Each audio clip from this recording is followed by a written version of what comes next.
Hello, Pheasant815 here. Got the PSE compound bow, and we're going to be doing a couple things to it. I've got here the TruGlo bright sight. Show that to you there. It's a 4-pin. It's wrapped in fiber optics. It's got the little light here that will shine on the 4 pins. Yellow, orange, green, and kind of a gold color.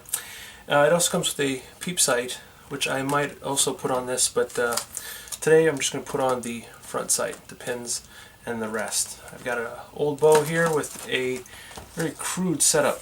I used to have 3 pins on this setup, and now I only have 2, and one of them is broken. I'll see if I can show you what kind of state that's in.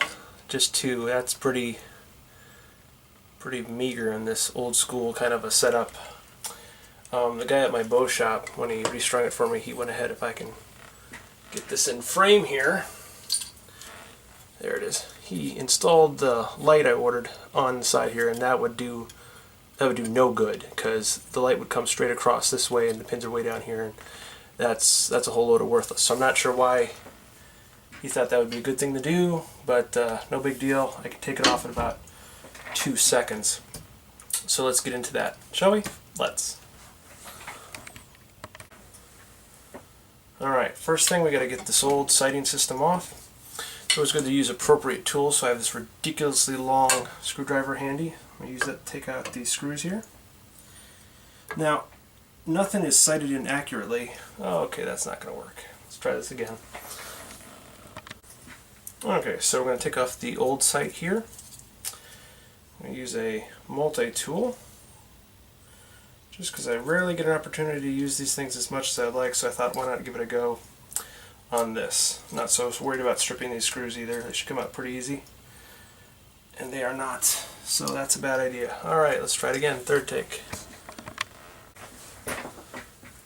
Alright, now we're going to get this old sighting system off. I'm just going to use a nubby screwdriver here.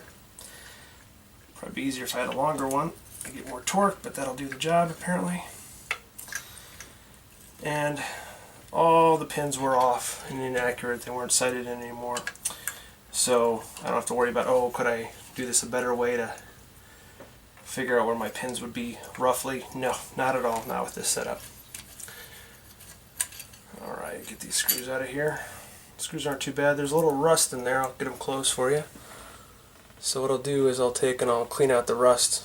Use some Hops 9, clean out the rust, give it some brass brushing, and then I'll oil it up again so they don't rust again. Alright, let's see, put those over here. Old sighting system off. I will keep this because I keep this kind of stuff for later. I will need to take that piece off for my light later. Alright, so now that's open. Well, I've got it. Whoops. It's alright. I'm going to eventually replace this little wire holder for the arrow with a better one. But for now that stays. So now I've got just the open bow. I'm going to open the sights here. Pre-open the package, so it should open pretty easy for me. Got some new screws. And here we go.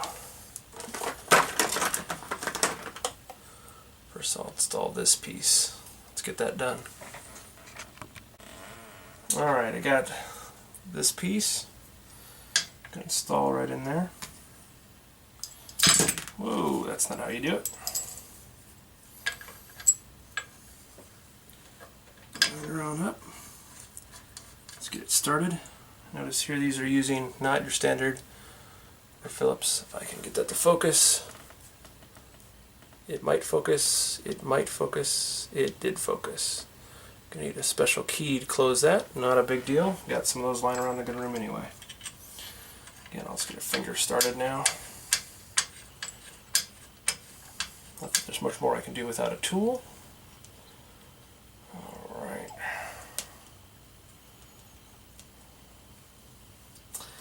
And then the sight system itself, I'll put that over here. It's off to the side. Peep, I'm just going to leave in there. And the tube, I've got this bad boy here. This will be what attaches here, and the sight will eventually get attached on that. Alright, so next this piece goes in. If you notice on the sight here and on this piece there's a little notch.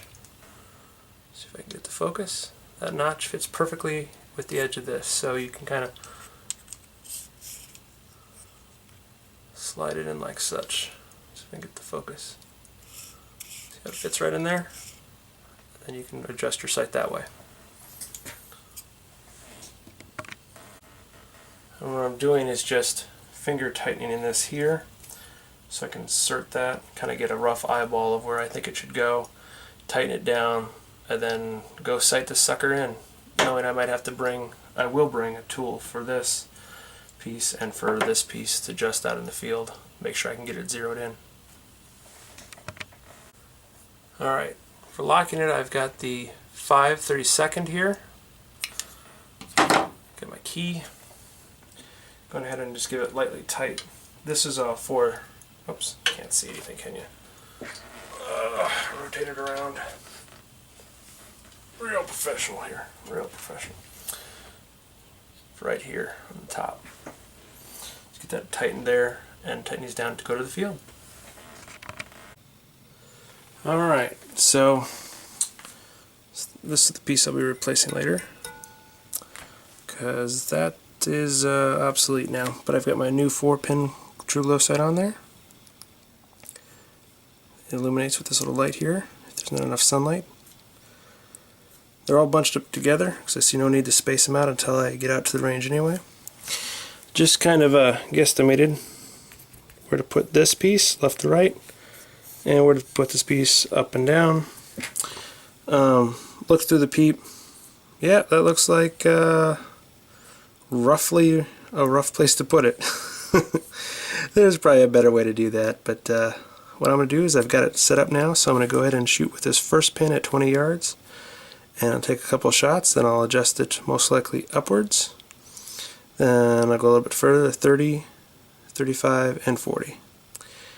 And they'll be more and more spaced out here. If I'm noticing it's all a little bit high or low, then I'll go ahead and adjust the whole apparatus here. If it's low, I'll move it low, raise it up, and if it's high, I'll move it high, bring it down. Same thing left to right. But there it is. Ooh.